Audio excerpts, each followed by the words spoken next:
नमस्कार शेतकरी बंधूंनो, तुम्ही पाहता कृषी युट्यूब चॅनल. मी निखिल जन्मळे आपले सर स्वागत करतो. आपण एक 4-5 दिवसापूर्वी मिरची पिकावरती स्प्रेइंग केलं व्हायरससाठी, बरोबर आहे.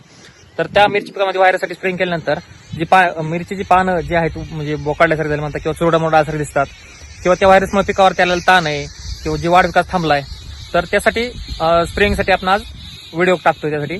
तर चला तर पाहूया. मग जसं की तुम्ही पाहताय की आपण स्प्रेइंग करतोय सध्या. अजून एकदाच पहिली स्प्रे केल्यामुळे आपलं पीक, आपलं जे झाड आहे मिरचीचं, ते व्यवस्थित फुलायला लागले, बरोबर आहे. तुम्ही पाहू शकता, हे पहा झाड एकदम व्यवस्थित फुलायला लागले.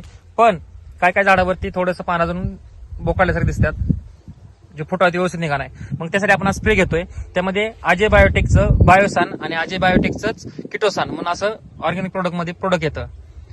तर त्याने काय होतं, आपल्या पिकामध्ये जो स्ट्रेस आलाय तो रिलीज होतो, नवीन फोटो काढण्यास मदत होते. आणि जो व्हायरस आलाय त्याला जागेवर स्टॉप करतं, ती पुढे पसरू देत नाही.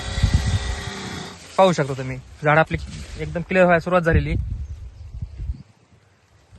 मिरची झाड एकदम सुरायला लागली. मग आता हे स्प्रे केल्यानंतर आपल्या साधारणपणे 4-5 दिवसानंतर आपल्या झाडामध्ये जास्त ग्रोथ दिसेल, चांगली वाढ विकास चांगला होईल. जो स्ट्रेस आला मिरचीवरती तो कमी होईल. स्ट्रेस म्हणजे ताणतणाव आला आणि वाढीस मदत होईल पिकाला.